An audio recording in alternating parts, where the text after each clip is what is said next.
என்னோடு கூட திருப்பிக் கொள்ளுங்கள். ரோமர் 8ஆம் அதிகாரம் 28, 29, 30 இந்த வசனங்கள், குறிப்பாக 28ஆம் வசனம் புதிய ஏற்பாட்டில் இருக்கிற one of the greatest promise.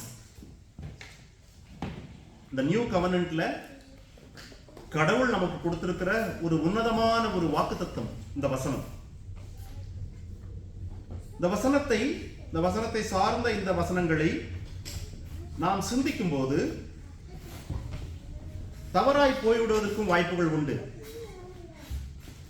ஒரு வசனத்தை அந்த வசனத்தினுடைய கான்டெக்ஸ்டோட எடுக்கலனா sometimes we will go wrong and sometimes we will miss many blessings. அநேக ஆசீர்வாதங்களை விட்டு விடுவோம். ஆகவே அந்த வசனத்தினுடைய கடவுள் சொன்ன நோக்கம் என்ன, எதை சொல்லியிருக்கிறார் என்பதை முழுவதுமாய் அறிந்து கொள்ளும் போது அது நமக்கு உண்மையாகவே ஆசீர்வாதமாக இருக்கும். இந்த 3 வசனங்களிலே இருக்கிற சில வார்த்தைகளை உங்களுக்கு கோடிட்டு காட்ட விரும்புகிறேன். கவனியுங்கள். தீர்மானத்தின்படி அழைக்கப்பட்டவர்கள், முன் அறியப்பட்டவர்கள், முன் குறிக்கப்பட்டவர்கள், அழைத்திருக்கிறார், நீதிமான்கள் ஆக்கியிருக்கிறார், மகிமைப்படுத்தி இருக்கிறார் என்ற 7 பதங்கள் இந்த 3 வசனங்களில் பயன்படுத்தப்பட்டிருக்கிறது. ஆனால் இந்த 7 பதங்களிலே அதற்கு முன்பு அல்லது அதற்கு இடையில் அல்லது அதற்கு பின்பு என்று அநேக காரியங்கள் விடப்பட்டிருக்கிறது. இங்கே விடப்பட்டிருக்கிறது. ஆனால் வேதம் முழுவதும் எழுதி வைக்கப்பட்டிருக்கிறது. ஆகவே ஒரு தீர்மானம் எப்படி வரும்? ஆக தீர்மானத்தை எட்டுவதற்கு காரணமாயிருப்பது என்னன்னா, யாரோ ஒருவனுக்கு, அந்த நிறுவனத்தில் இருக்கிற ஒரு தலைவருக்கு ஒரு எண்ணம் இருக்கிறது, ஒரு நோக்கம் இருக்கிறது, ஒரு விருப்பம் இருக்கிறது. அந்த விருப்பத்தை அவர் தனி மனிதராய் செய்ய முடியாது. ஆகவே அந்த குழுவில் அமர்ந்து, அந்த நிர்வாக குழுவிலே அமர்ந்து ஆராய்ந்து தீர்மானம் எடுக்கிறார்கள் இல்லையா? கடவுளும் இப்படித்தான். அவருக்கு ஒரு சித்தம் இருந்தது, அவருக்கு ஒரு நோக்கம். சரியான முறையில் சொல்வதென்றால் அவருக்கு ஒரு விருப்பம் இருந்தது. அந்த விருப்பத்தை அவர் செயல்படுத்துவதற்கு தீர்மானிக்கிறார். ஆகவே இந்த வசனம் முதலாவது துவங்கினது எப்படி என்றால் கடவுளுடைய விருப்பத்தின் அடிப்படையில். இன்றைக்கு நாம் வாசித்த எபேசியர் 1ஆம் அதிகாரத்தினுடைய 6ஆம் வசனம் தமிழ்ல, 5ஆம் வசனம் ஆங்கிலத்தில், தம்முடைய தயவுள்ள சித்தத்தின்படி, அதாவது கடவுளுடைய வில் அல்லது விருப்பம், அவருக்கு இருந்த விருப்பத்தின்படி இயேசு கிறிஸ்து மூலமாய் நம்மை அவருக்கு சொந்த குமாரர்களாக, சுவிகார புத்திரராக முன்குறித்திருக்கிறார். கவனிச்சிங்களா? அவருடைய தீர்மானம் எப்படி உருப்பெற்றது என்றால் அவருடைய விருப்பத்தின் அடிப்படையில், கடவுளுடைய விருப்பத்தின் அடிப்படையில். He predestined us to adoption as sons through Jesus Christ to himself according to the kind intention of his will. அவருடைய சித்தத்தின்படிதான் அவர் தீர்மானித்தார். முதலாவது தீர்மானித்தவுடன் என்ன நடக்கிறது கடவுளுடைய பார்வையிலே என்றால், இந்த வசனத்தின் அடிப்படையில் சித்தத்தின்படி, அவருடைய தீர்மானத்தின்படி அழைக்கப்பட்டவர்கள் என்று வேதம் சொல்லுகிறது. கடவுளுடைய சித்தத்தின்படி அவர் தீர்மானிக்கிறார். அந்த தீர்மானம் செயல்முறைக்கு வருகிற போது கடவுள் என்ன பண்ணுகிறார் என்றால், உதாரணத்திற்கு மனிதர்கள் சில காரியங்களை கணிப்பார்கள். தங்களுடைய அறிவின் மூலமாக, கடந்த கால அனுபவத்தின் மூலமாக சில காரியங்களை கணிப்பார்கள். ஒரு கிரிக்கெட் மேட்ச் எடுத்துக்கங்களேன். டாஸ் போடுறதுக்கு போன உடனே போவதற்கு முன்பு 2 கேப்டன்களும் அவங்க கோச்சோட ஆராய்ந்து, எதை ஆராய்வாங்கன்னா, அந்த கிளைமேட் என்ன, பனிப்பொழிவு இருக்கிறதா, டே நைட் மேட்சா, டே மேட்சா, அப்போ சேசிங்ல பனிப்பொழிவு ஸ்பின்னர்களுக்கு உதவுமா அல்லது பேட்ஸ்மேனுக்கு உதவுமா, அல்லது ஃபர்ஸ்ட் பேட்டிங் பண்ணுவது நல்லதா, சேசிங் பண்ணுவது நல்லதா, என்கிற பல காரியங்களை அந்த கிரவுண்ட்ல இதுவரைக்கும் நடந்த மேட்ச்ல சேஸ் பண்ணவங்க எத்தனை முறை வின் பண்ணியிருக்காங்க, ஃபர்ஸ்ட்ல பேட்டிங் பண்ணவங்க எத்தனை முறை வின் பண்ணிருக்காங்க என்கிற பல்வேறு வரலாறுகள் காரியங்களை எடுத்துக்கொண்டு இன்னைக்கு டாஸ் வின் பண்ணா நம்ம என்ன பண்ணணும் என்று சொல்லி அவர்கள் கணிக்கிறாங்க. கணிச்சிட்டு வராங்க, டாஸ் வின் பண்ணிட்டு அவங்க கணித்ததன் அடிப்படையில் செயல்படுறாங்க. சில நேரத்தில் அது சரியா இருக்குது, சில நேரத்தில் தவறா போயிடுது. ஆக மனிதர்கள் அனுபவத்தின் அடிப்படையிலே, அறிவின் அடிப்படையிலே கணிக்கிறார்கள். சில நேரங்களில் சரியாகவோ அநேக நேரங்களில் தவறாகவோ போக வாய்ப்பு உண்டு. ஆனால் கடவுள் அப்படி அல்ல. கடவுள் எதையும் கணிப்பது இல்லை. கடவுள் என்ன பண்றார்னா, அவர் பார்க்கிறார். கடவுளுக்கு எதிர்காலம் தெரியும், எதிர்காலம் முழுமையும் தெரியும். உலகம் தோன்றுவதற்கு முன்பிலிருந்து உலகம் தோன்றி ஒவ்வொரு நூற்றாண்டுகளும் மனிதர்கள் பிறந்து இறந்து மீண்டும் என்று சொல்லி கடந்த எத்தனை நூற்றாண்டுகளாகவும் இனி வரப்போகிற வருடங்கள் அத்தனையும் கூட கடவுளுக்கு எல்லாம் தெரியும். எனவே கடவுள் முதலாவது இந்த உலகம் தோன்றுவதற்கு முன்பு அவருக்கு ஒரு விருப்பம் இருக்கிறது. அந்த விருப்பத்தை தீர்மானமாக மாற்றுகிறார். தீர்மானமாக மாறின அந்த விருப்பம் செயல்முறைக்கு வருவதற்கு அவர் எப்படி செயல்படுகிறார் என்றால், முன்கூட்டியே எல்லாவற்றையும் பார்க்கிறார். முன் அறிதல், முன்பே அறிந்து கொள்வது. ஒரு காரியம் நடப்பதற்கு நீண்ட நெடிய காலத்திற்கு முன்பே அதை குறித்து முழுமையும் அறிந்து கொள்ளுகிற ஒரு அறிவு கடவுளிடத்தில் இருக்கிறது. அப்படி அவர் அறிந்து கொள்ளுகிறார். அப்படி அறிந்து கொள்வதின் அடிப்படையிலே அவர் பாருங்க 29ஆம் வசனம், எவர்களை அவர் முன் அறிந்தாரோ தீர்மானத்தின்படி சித்தத்தின்படி தீர்மானிக்கிறார், தீர்மானித்து அழைக்கிறார். யாரை அழைக்கிறார் என்றால் முன் அறிந்தவர்களே, முன்பே அறிந்தவர்கள். அப்படி அறிந்ததின் அடிப்படையிலே கடவுள் ஏற்கனவே முழுமையாய் அறிந்திருப்பதனாலே அறிந்து கொண்டவர்களிலே யாரெல்லாம் அவருடைய குமாரனை ஏற்றுக்கொள்ள போகிறார்கள் வாழ்வு காலத்தில் என்பதை அவர் அறிந்திருப்பதனால் அவர்களை முன் குறிக்கிறார். சிலர் இந்த வசனத்தை தவறாய் புரிந்து கொள்வார்கள். எப்படி என்றால், கடவுள் உலக தோற்றத்திற்கு முன்பே மக்களை முன்குறித்து விட்டார். எப்படி முன்குறிக்கிறார் என்றால், ரேண்டமா யாரை பிடிச்சிருக்குதோ யாரை பிடிக்கலையோ என்பது போல அவர் முன்குறிக்கிறாரு என்று சொல்றாங்க. இல்ல, கடவுள் அப்படி முன்குறிப்பதில்லை. கடவுளுக்கு முழுமையாய் தெரியும் என்பதனாலே, உன்னுடைய முழு வாழ்க்கையினுடைய முடிவு தெரியும் என்பதனாலே அவர் அதை அறிந்திருப்பதனாலே முன்குறித்திருக்கிறார்.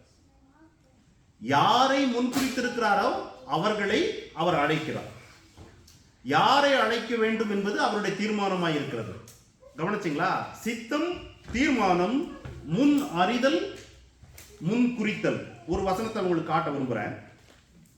இதே எபேசியர் 1ஆம் அதிகாரம் 9ஆம் வசனம் பாருங்க. தமிழ்ல 10, இங்கிலீஷ்ல 9. தமக்குள்ளே தீர்மானித்த தம்முடைய தயவுள்ள சித்தத்தை, தமக்குள்ளே தீர்மானித்த ஒரு சித்தம் என்ன? அது நம்ம ஏற்கனவே 6ஆம் வசனத்தில் வாசிச்சோம். அவருடைய சித்தத்தின்படி முன்குறித்திருக்கிறார். என்ன அந்த தீர்மானம்னா, புத்திர சுவீகாரனாய் மாற்ற வேண்டும், பிள்ளைகளாய் தத்தெடுத்துக் கொள்ள வேண்டும், அடாப்ஷன் as own sons என்பதை, அந்த தீர்மானத்தை கடவுள் இங்கே தெரியப்படுத்துகிறார். அப்படியே நீங்க 12ஆம் வசனம் பாருங்க. அந்த தமது சித்தத்தின் ஆலோசனைக்கு தக்கதாக எல்லாவற்றையும் நடப்பிக்கிற அவருடைய தீர்மானத்தின்படி நாம் அல்லது நாங்கள் முன்குறிக்கப்பட்டோம். கவனிச்சிங்களா பவுலுடைய அந்த வார்த்தைகளை? அவருடைய சித்தத்தின் ஆலோசனைக்கு தக்கதாக அவர் தீர்மானம் எடுத்து நம்மை முன்குறித்திருக்கிறார்.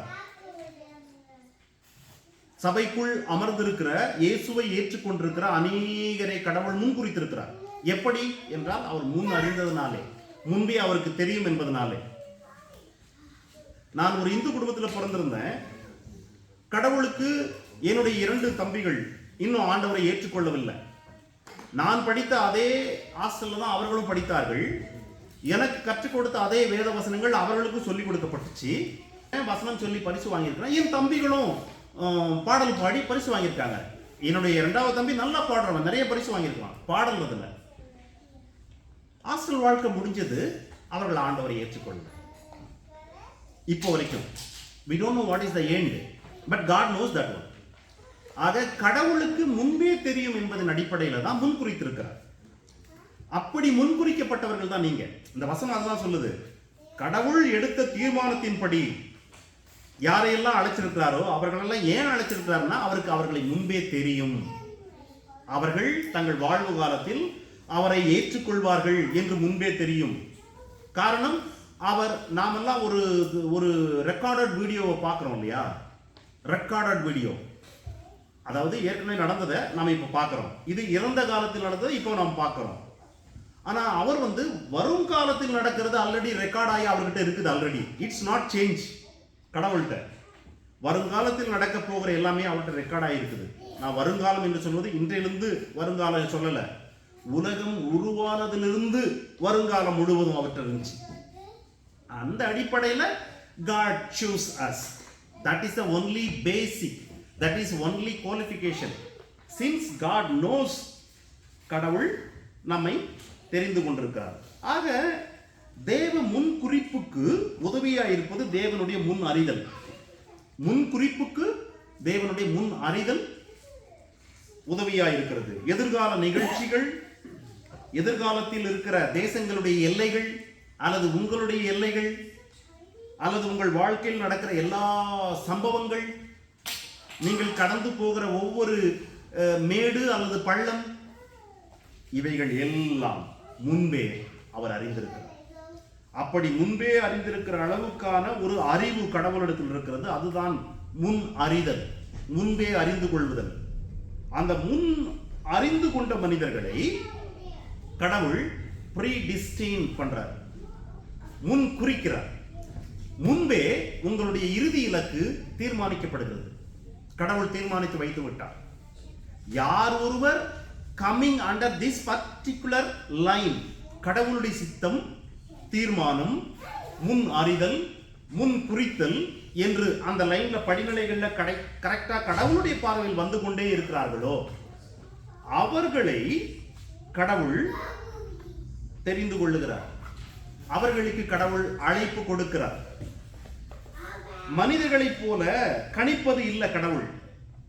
சிசிடிவி கேமராவை வச்சு நடந்துவிட்ட ஒரு திருடு அல்லது நடந்துவிட்ட ஒரு கொலை அல்லது நடந்துவிட்ட ஒரு கடத்தல், இவைகளை போலீஸ் அந்த சிசிடிவி கேமராவை வச்சு தேடுவாங்க.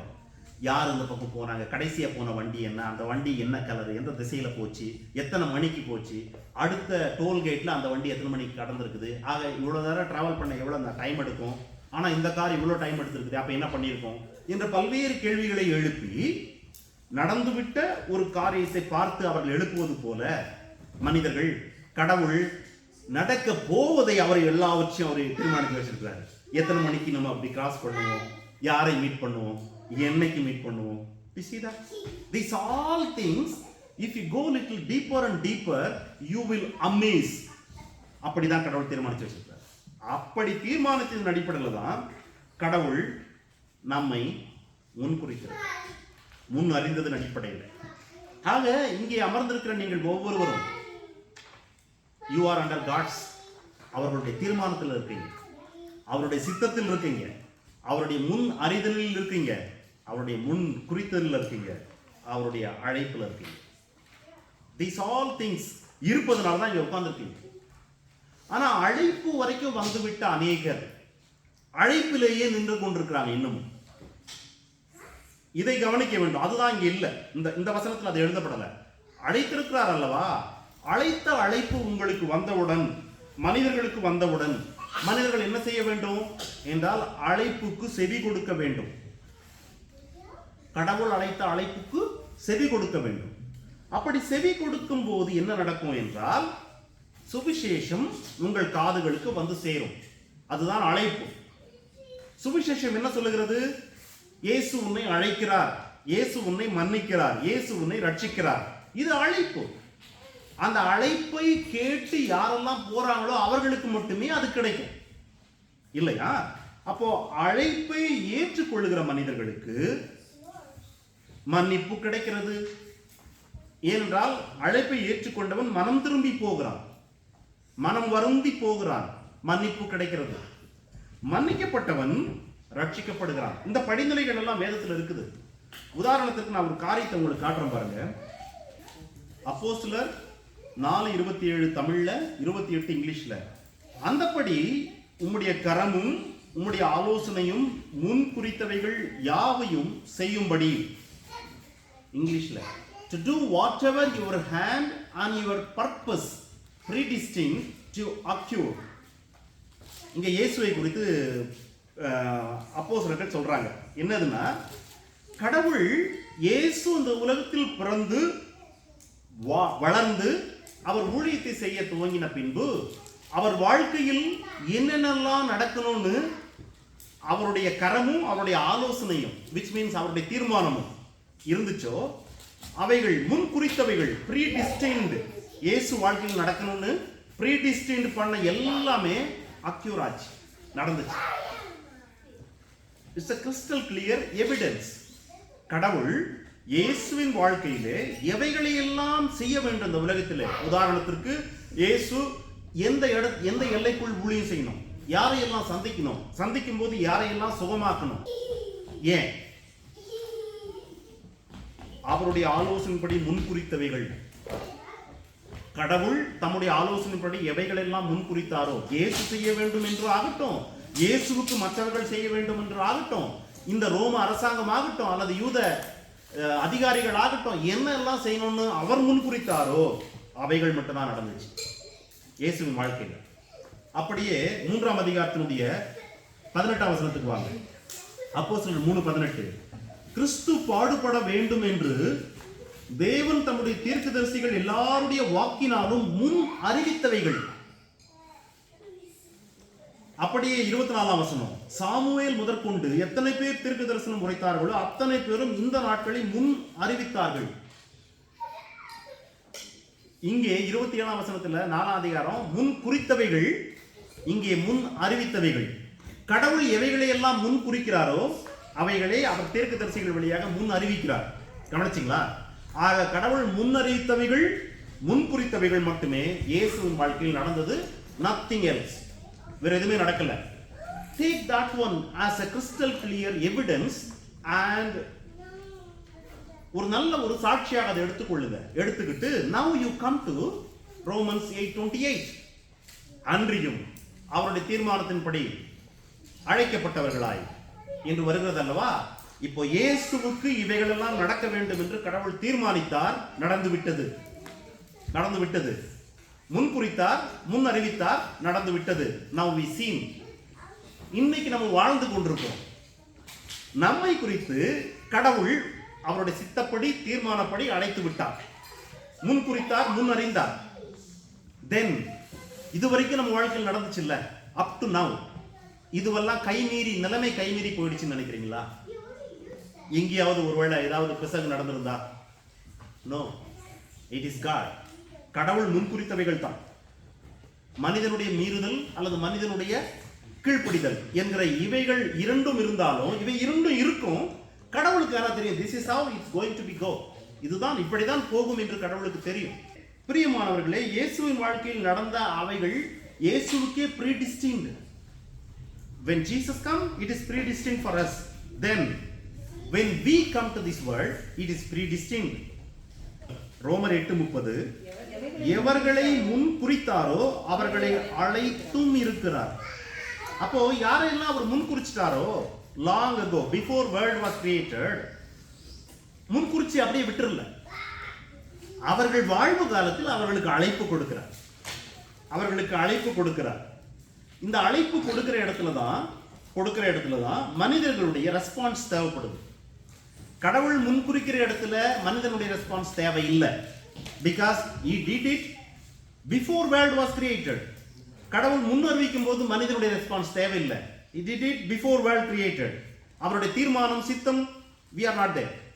But when he called us, அழைப்பு கொடுக்கும் போது we need to respond to God. நாம் கடவுளுக்கு பதில் சொல்ல வேண்டும். அழைப்பு வருகிற போது. உங்களை யாராவது கூப்பிட்டா என்ன சொல்லுவீங்க? என்ன கூப்பிட்டீங்களே என்று கேட்பீங்க இல்லையா? அல்லது உங்களுக்கு ஒரு ஃபோன் வந்தா ரெஸ்பாண்ட் பண்ணுவீங்க இல்லையா? The same way God called you by His word, by His gospel. Since God called you, you responded. நீங்கள் எல்லாரும் ரெஸ்பாண்ட் பண்ணீங்க. மனம் திரும்பி மன்னிப்பை பெற்றுக்கொண்டு ரட்சிக்கப்பட்டீர்கள். 2 தீமோத்தேயு 1:9. அவர் நம்முடைய கிரியைகளின்படி நம்மை ரட்சிக்காமல் தம்முடைய தீர்மானத்தின்படியேயும் ஆதி காலம் முதல் கிறிஸ்து இயேசுவுக்குள் நமக்கு அருளப்பட்ட கிருபையின்படியும் நம்மை ரட்சித்து பரிசுத்த அழைப்பினாலே அழைத்தார். இதுல என்னென்ன வருதுன்னு பாத்தீங்களா? அவருடைய தீர்மானம், ஆதி காலத்திற்கு முன்பு இருந்த கடவுளுடைய கிருபை, அவைகளினாலே அவர் நமக்கு கொடுத்த அழைப்பு, அந்த அழைப்பின் அடிப்படையில் யாரெல்லாம் அதற்கு செவி கொடுத்தார்களோ அவர்களுக்கு ரட்சிப்பு. இவை எல்லாமே இந்த ஒரே வசனத்தில் வரும் பாருங்க. ஆக அழைப்பு, மனம் திரும்புதல், மன்னிப்பு, ரட்சிப்பு என்கிற இந்த எல்லை வரைக்கும் வந்தவர்கள் தான் அந்த வசனத்துக்குள்ள இருக்கிறாங்க. 8:28 தீர்மானத்தின்படி அழைக்கப்பட்டவர்களாய். ஏன் அப்படின்னா, அழைப்பு உள்ளவர்கள் எல்லோருமே அழைப்பை ஏற்றுக்கொள்ளவில்லை. இயேசுவே ஒரு ஊமை சொன்னாரு. என்ன சொன்னாரு? ஒரு ராஜா ஒரு பெரிய விருந்து ஆயத்தப்படுத்துறான், வீட்டில் ஆயத்தப்படுத்திட்டு அநேக கெஸ்ட்டுக்கெல்லாம் இன்விடேஷன் கொடுத்துருக்கான். அந்த இன்விடேஷனை கொடுத்துட்டு அவன் அந்த விருந்து வருகிற தினத்தில் வேலையாட்களே அனுப்புறான். விருந்து ரெடியா இருக்குது, வாங்க என்று அழைக்க. ஒவ்வொருத்தரும் ஒவ்வொரு காரணம் சொல்றான். எனக்கு ஒரு வேலை இருக்குது, எனக்கு ஒரு நிலத்தை பார்க்கணும், அல்லது எனக்கு இதை பார்க்கணும், என்னால் வர முடியாது. ராஜாவுக்கு ரொம்ப வருத்தம் ஆயிடுது. போய் வழியில் இருக்க எல்லாரையும் போய் கூட்டிட்டு வா, வேலியா இருக்கிறவங்க கூட்டிட்டு வா, ரோடு ஓரத்தில் இருக்கிறவங்க கூட்டிட்டு வா என்று கூட்டு வராரு. கவனிச்சிங்களா? அழைப்பு உள்ளவர்கள் யாரும் எல்லாருமே செவி கொடுக்கல. இசிட்னா? ஆகவே அழைப்பு வருகிற போது அதற்கு செவி கொடுக்கிறவர்கள் மட்டுமே மனம் திரும்புவார்கள். மனம் திரும்புவர்கள் மட்டுமே மன்னிப்பை பெறுவார்கள். மன்னிப்பை பெற்றவர்கள் மட்டுமே ரட்சிக்கப்படுவார்கள். இந்த வசனத்தின் அடிப்படையில் அடுத்த லைனுக்கு எங்க போகுது? எவர்களை முன்னறிந்தாரோ, முன்குறித்தாரோ அவர்களை அழைத்திருக்கிறார், எவர்களை அழைத்தாரோ அவர்களை நீதிமான்கள் ஆக்கி இருக்கிறார். அப்போ கடவுள் அழைத்தவர்கள் செவி கொடுத்தால் தான் அடுத்த எல்லைக்கு போறாங்க. மனம் திரும்புதல், மன்னிப்பு, ரட்சிப்பு என்று இந்த ரட்சிப்பு கிட்ட போனவங்களுக்கு தான் நீதிமான்கள் ஆக்குவது என்கிற நிலைக்கு வர முடியும். ரட்சிக்கப்பட்டவங்க தான் இயேசுவின் பலியை, பாடுகளை, சிந்தின ரத்தத்தை விசுவாசித்து நம்பி போகிறவர்களுக்கு தான் இயேசு சம்பாதித்த நீதி கொடுக்கப்படும், நீதி தரிக்கப்படும். ஆகவே நீதிமான்கள் ஆக்குவது இயேசு இல்லாமல் இல்லை. இயேசு இருந்தால் மட்டுமே, இயேசுவிடத்தில் இயேசு பெற்ற நீதி மட்டுமே உங்களுக்கு கிடைக்கும் எனும் போது அவர் வழியாய் ரட்சிக்கப்படாமல் அது கிடைக்காது. அவரிடத்தில் மன்னிப்பு பெறாமல் அது கிடைக்காது இல்லையா? இந்த வசனங்களில் இந்த ரட்சிப்பு என்கிற வார்த்தை இல்லை, அல்லது மனம் திரும்புதல் என்கிற வார்த்தை இல்லை, மன்னிப்பு என்கிற வார்த்தை இல்லை. ஆனால் நீதிமான்கள் ஆக்கி இருக்கிறார் என்று வருகிற போது அது யாரை என்றால் அழைப்பை உதாசீனப்படுத்தாமல் ஏற்றுக்கொண்டு மனம் திரும்பி வந்தவர்கள் தான். You understand? ஆகவே இந்த இத்தனை படிநிலைகளை கடந்து வருகிற அவர்களுக்கு for God causes all things to work together for good.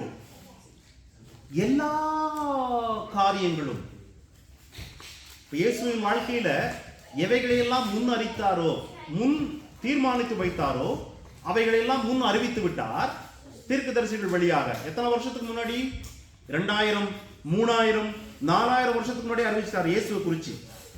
அவைகள் எல்லாம் அந்த 2000, 3000, 4000 வருஷத்துக்கு அப்புறம் இயேசு இந்த உலகத்தில் வாழ்ந்த போது அப்படியே நடந்தது. இயேசுவுக்கு அவைகள் நடந்த போது இந்த உலகத்தில் அவரை பார்த்து கொண்டிருந்த மக்கள், ஐயோ இவருக்கு இப்படியா, ஏன் இவருக்கு இப்படி நடக்கிறது, இவர் நல்லவராயிற்றே என்று சொன்னாங்க. சில பேர் இவனுக்கு இப்படிதான் நடக்கணும், இவன் நம்ம இடத்தை வந்து பிடிச்சுக்கிட்டான் என்று சில பேர் நின்னாங்க இல்லையா? ஆனால் if you go and see God's point of view, everything happening or causes for good. இயேசுவுக்கு நன்மையாய் நடந்தது, இயேசுவுக்கு நன்மையாய் நடந்தது, அதன் வழியாய் அது நமக்கு நன்மையாய் முடிஞ்சது இல்லையா? இப்போ கடவுள் சொல்றாரு, அவருடைய சித்தப்படி தீர்மானப்படி அழைக்கப்பட்டவர்கள், முன் அறிந்தவர்கள், முன் குறிக்கப்பட்டவர்கள், நீதிமான்கள் ஆக்கப்பட்டவர்கள் என்கிற ஒரு குரூப் வருது இல்ல, நம்ம பார்த்துட்டு வந்தோம்ல, அவர்களுக்கு அவர்கள் வாழ்க்கையில் நடக்கிற எல்லாம் சகலமும் நன்மைக்கு ஏதுவாக நடக்கிறது.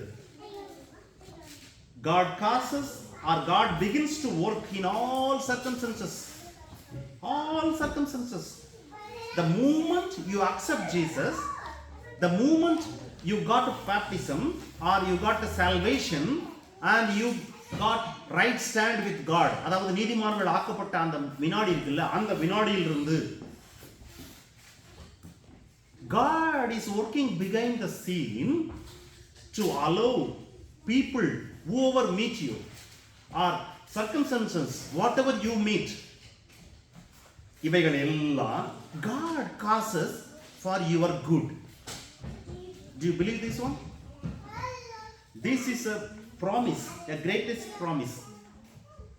If you come to that place where நீதிமான்கள் ஆக்கி இருக்கிறார் என்கிற எல்லைக்கு வந்துட்டீங்க, எல்லாவற்றையும் கடந்து, if you come to that place, ஆக மனிதர்கள் உங்களை துன்பப்படுத்தினாலும், every day of your life or every circumstances of your life or every travel whatever you made, everything, எல்லாத்தையும் நீங்க you can name it, எல்லாத்தையும் போட்டுங்க, whatever, அந்த every God causes to good.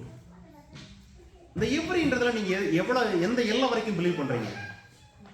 எவ்ரின்ற word வந்து சாதாரண வேர்டு தான் இல்லையா?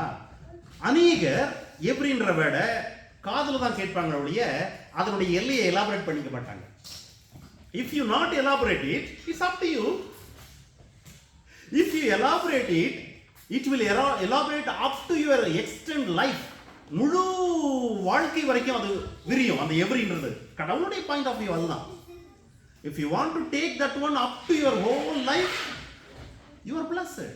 If you want to அதை ரொம்ப குறுக்கி எவ்ரினாக்கா நீங்களே ஒரு எல்லை, எப்படி சவுல் வந்து போய் எல்லாத்தையும் கொல்லுன்னு சொன்னப்போ அவனே நல்ல ஆடுகளை நல்ல குட்டிகளை சில பெண்களெல்லாம் வச்சுக்கிட்டு மட்டும் கொண்டாடு, அதுக்கப்புறம் நீங்களே எவ்ரின்றதுல you can put something, you can not put something, it's up to you. But the people, those who believe God and those who trust God, they will put every circumstances of your everyday's life up to your whole life. Yeah? Because God the Father in His sovereignty, He controls every people, every situations, every day in your life. That is the promise here. God causes.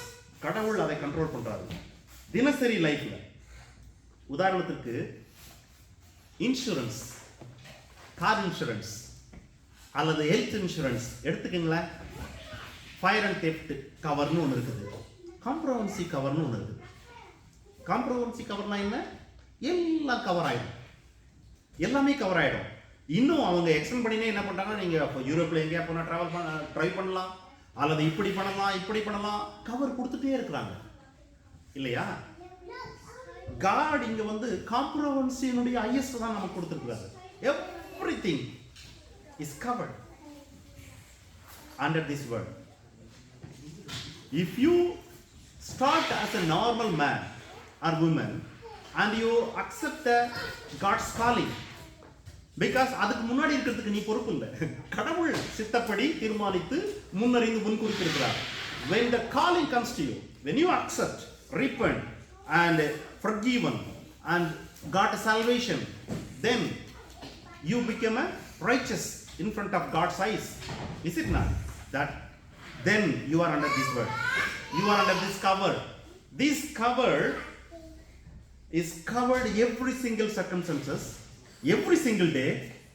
You are covered completely, every situation, every circumstances, every day, all your life.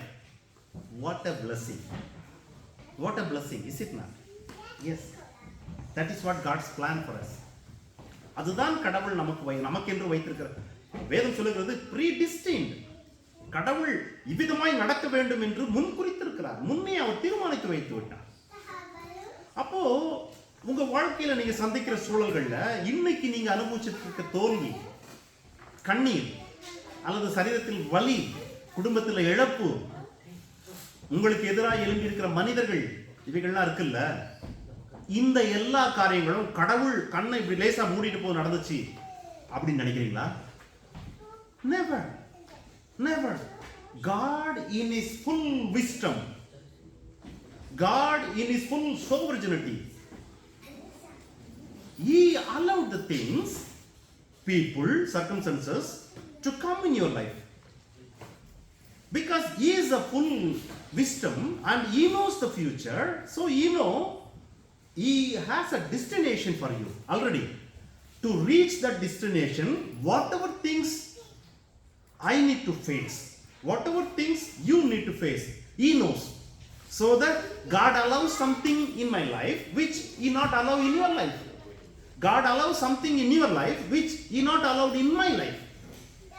Because the goal for me, for you is same, but the path may be different.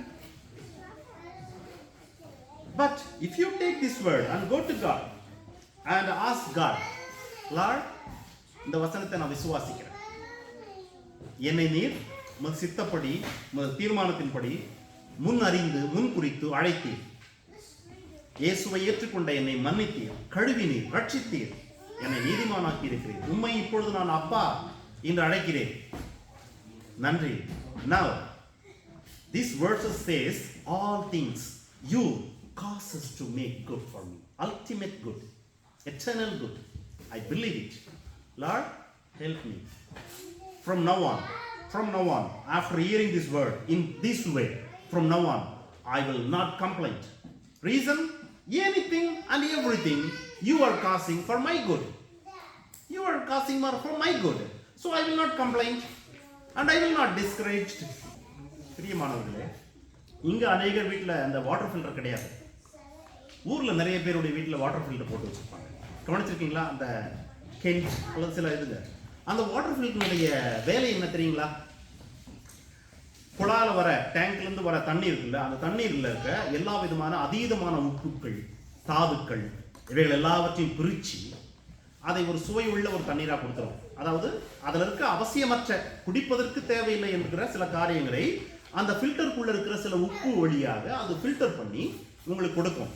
அப்போ water டேங்க்ல இருக்க தண்ணியவை, மேலே டேங்க்ல இருக்கிற தண்ணியவை நீங்க போய் ஒரு class எடுத்து குடிச்சீங்கன்னா you will not enjoy, you may not even swallow it, you want to spit it out, நீங்கள் துப்பிடுவீங்க. ஆனா அதே தண்ணி அந்த குழா வழியா இந்த ஃபில்டருக்குள்ள வந்துட்டு ஃபில்டர்ல கொஞ்ச நேரம் டைம் எடுக்கும்.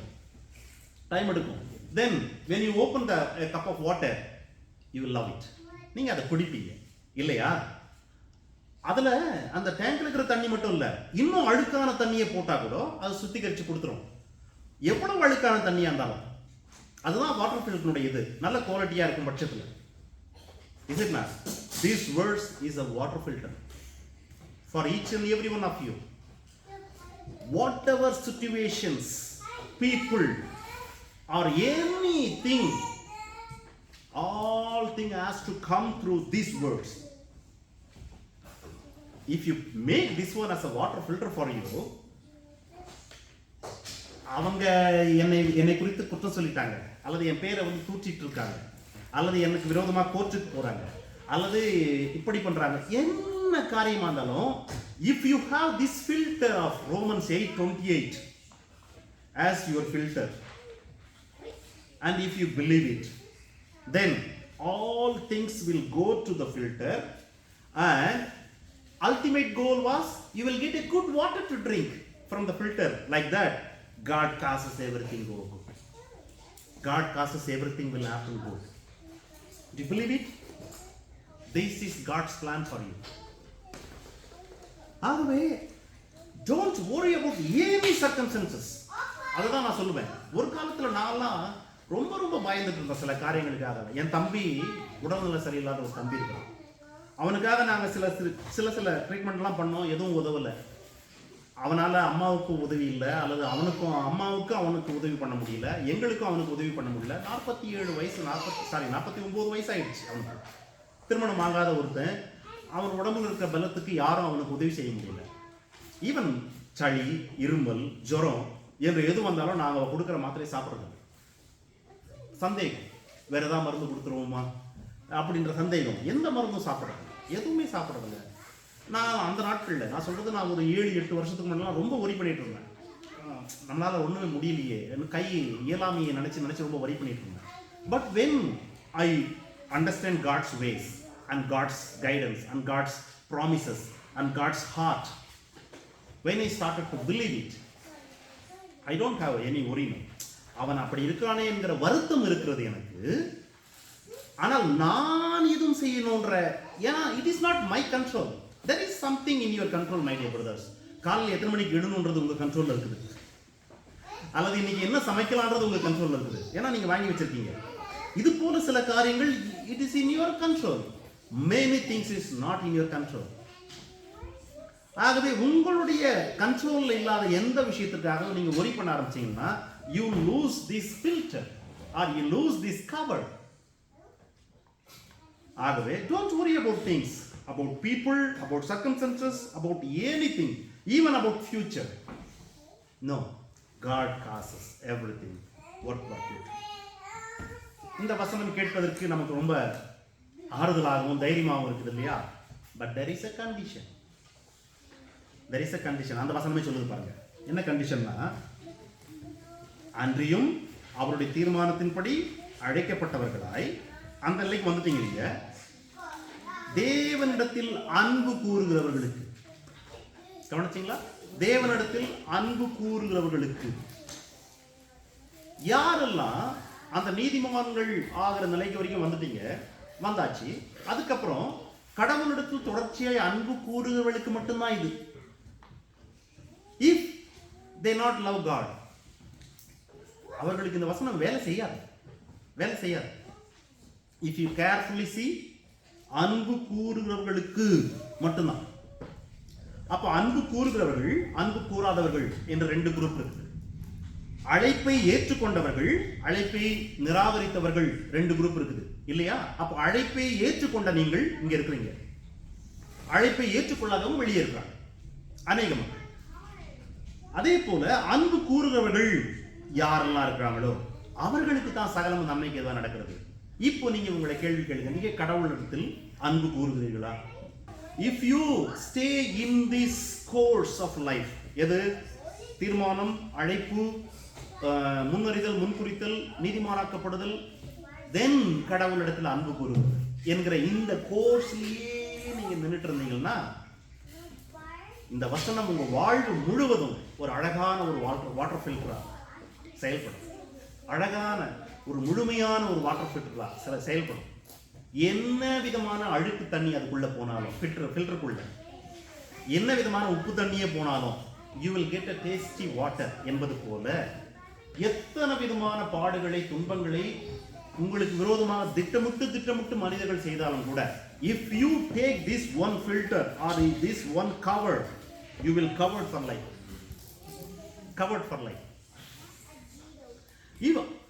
இதை விட்டுட்டு ஒருவேளை if you have any your own ambitions, your own agenda, private agenda, your own plans, then this promise will not work for you. அந்த வாட்டர் ஃபில்டர் ஒர்க் பண்றதுக்கு உள்ள என்ன வேணும்?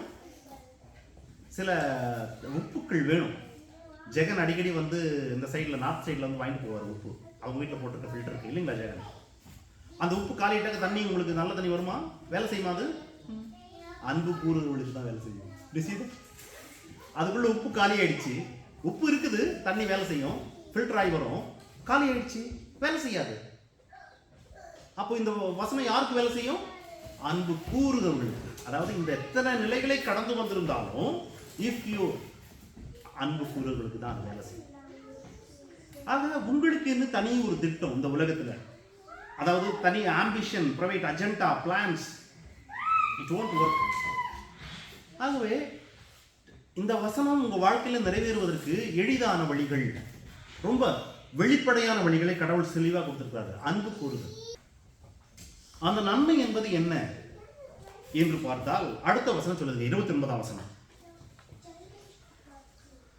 தம்முடைய குமாரன் அநேக சகோதரர்களுக்குள்ளே முதற் பேரானவராய் இருக்கும் பொருட்டு தேவன் எவர்களை முன்னறிந்தாரோ அவர்களை தமது குமாரனுடைய சாயலுக்கு ஒப்பாய் இருப்பதற்கு முன் குறித்திருக்கிறார். இயேசுவினுடைய சாயலுக்கு ஒப்பாய் மாறுவதற்கு கடவுள் முன் குறிச்சிருக்கிறார். கடவுள் அநேக சகோதரர்கள் இயேசு கிறிஸ்துவுக்கு சகோதரர்களாய் மாற வேண்டும், அதோடு கூட அவருடைய சாயலுக்கு ஒப்பாய் மாற வேண்டும் என்பதற்காக கடவுள் முன் குறித்திருக்கிறார். You will be made more like Jesus himself. This is the highest and greatest good God Almighty do for you. கடவுள் நமக்கு செய்ய முடிந்த ஒரு பெரிய உயரிய உன்னத நன்மை என்றால் அவருடைய குமாரன் இயேசுவை போல நம்மை மாற்றுவது. உங்களுக்கு எத்தனை பிள்ளைங்க அப்படின்னு கேட்டா நீங்க என்னன்னு சொல்லுவீங்க? உங்களுக்கு 3 பிள்ளைங்கன்னு சொல்லுவீங்க. உங்களுக்கு 2 பிள்ளைங்கன்னு சொல்லுவீங்க. 2 பிள்ளைங்க 3 பிள்ளைங்க இல்லையா? அப்போ நீங்க அந்த 3 பிள்ளைங்கன்னு சொல்றதை எப்படி சொல்லுவீங்கன்னா, இவன் என்னுடைய மூத்த பிள்ளை, இவன் என்னுடைய 2வது பிள்ளை, இவங்க என்னுடைய 3வது பிள்ளை அப்படின்னு சொல்லுவீங்க இல்லையா?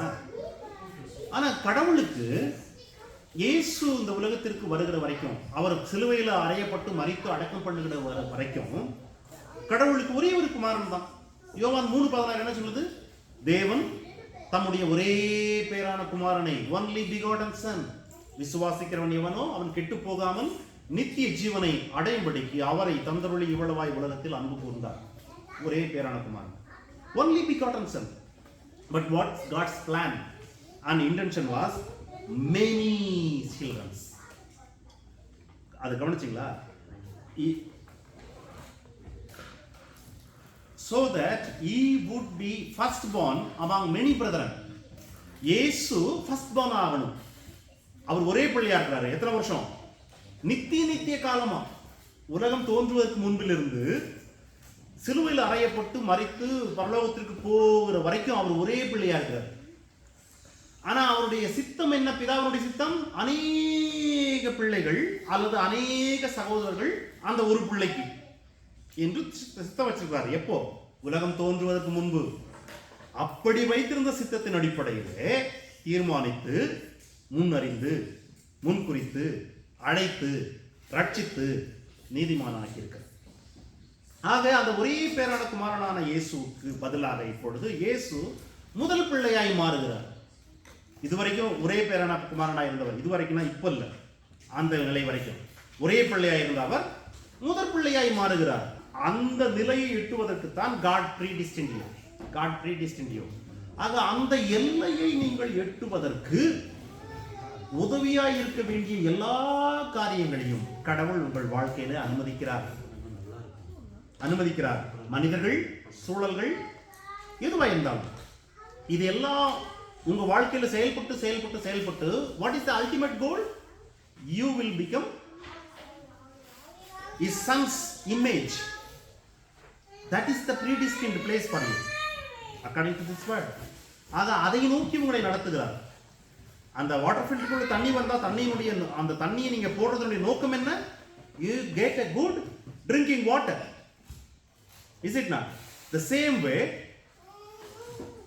கடவுள் உங்களை இயேசுவின் சாயலுக்கு மாற்ற வேண்டும் என்பது அவருடைய சித்தம், தீர்மானம்.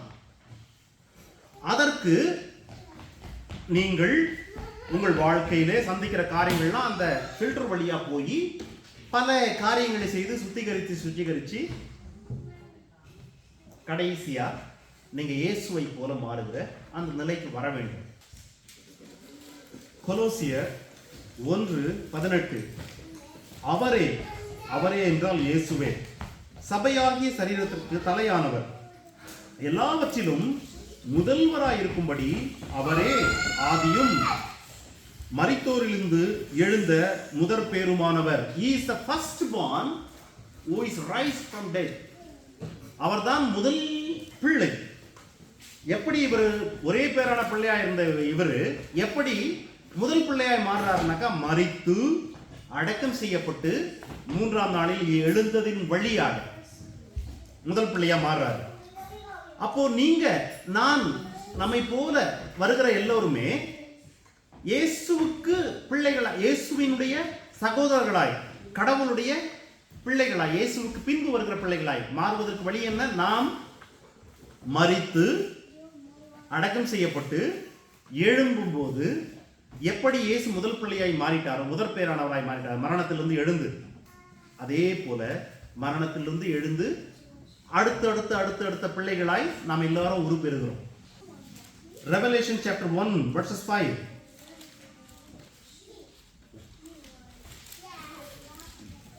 உண்மையுள்ள சாட்சியும் மரித்தோரிலிருந்து முதல் பிறந்தவரும். கவனிச்சீங்களா? மரித்தோரில் இருந்து முதல் பிறந்தவர், first born from death, மரணத்திலிருந்து முதலாவது பிறந்தவர்.